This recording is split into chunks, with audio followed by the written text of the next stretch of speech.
Structure of heart में मैंने अभी आपको बताया था कि जो हमारा हार्ट है वो दो हाफ्स में डिवाइड होता है। तो ये जो साइड है that is right side and that is left side, और सेंटर के अंदर जो मस्कुलर वॉल है दैट इज़ कॉल्ड सेप्टम। इसे क्या कहा जाता है? सेप्टम। तो अब देखिए कि जो राइट साइड है वो उसके अंदर दो चैम्बर्स होते हैं। First is right atrium and second is right ventricle. इसी तरह से जो लेफ्ट साइड है उस पर भी दो चैम्बर होते हैं, left atrium and second is left ventricle.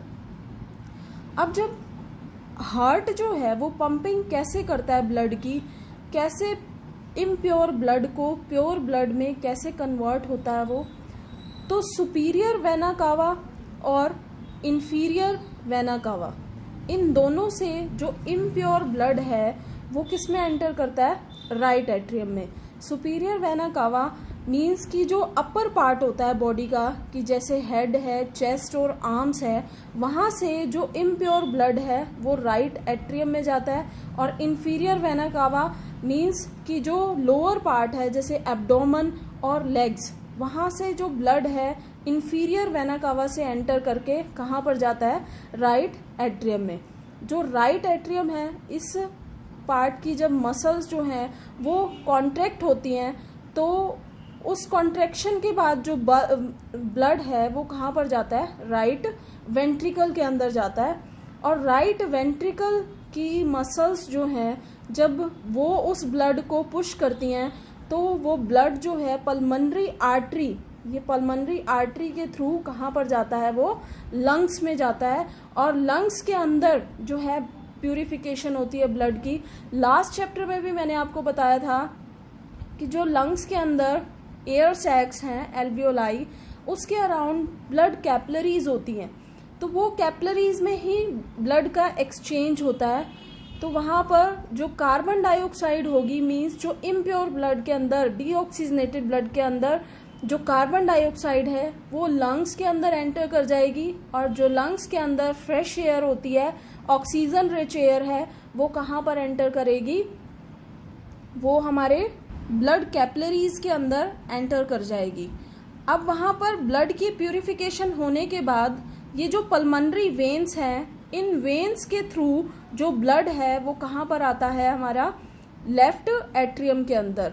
तो लेफ्ट एट्रियम की जब मसल कॉन्ट्रैक्ट होती हैं तो वो उस ब्लड को पुश करती हैं, वो ब्लड लेफ्ट वेंट्रिकल के अंदर जाता है, और लेफ्ट वेंट्रिकल से वो जो ब्लड है वो कहाँ पर जाता है? इस ऑर्टा में जाता है। और ऑर्टा जो है फर्दर डिवाइड होती है आर्टरीज के अंदर, और पूरी बॉडी के अंदर ये सर्कुलेट करता है ब्लड। अब देखिए कि जो ब्लड है वो हमारा जो हार्ट है वो डबल पंपिंग करता है, डबल पंप की तरह काम करता है। एक तो डीऑक्सीजनेटेड ब्लड को ये लंग्स तक पहुंचाता है, और सेकंड क्या करता है? जो ऑक्सीजनेटेड ब्लड होता है बॉडी में, सेम टाइम पर ही वो क्या करता है?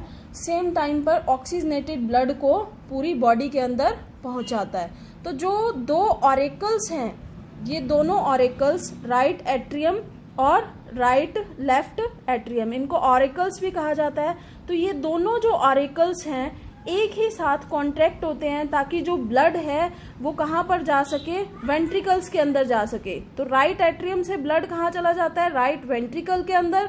और उसी तरह से लेफ्ट एट्रियम या ऑरिकल से जो ब्लड है वो लेफ्ट वेंट्रिकल के अंदर चला जाता है। तो ये दोनों प्रोसेस जो है साथ ही होती हैं।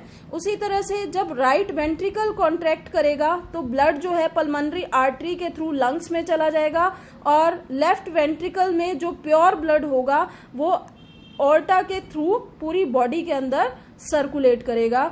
जो हमारा हार्ट है इसके अंदर 4 वाल्व्स प्रेजेंट होती है जो ब्लड का बैक फ्लो नहीं होने देती, मींस कि एक ही डायरेक्शन में ब्लड को फ्लो करने देती है।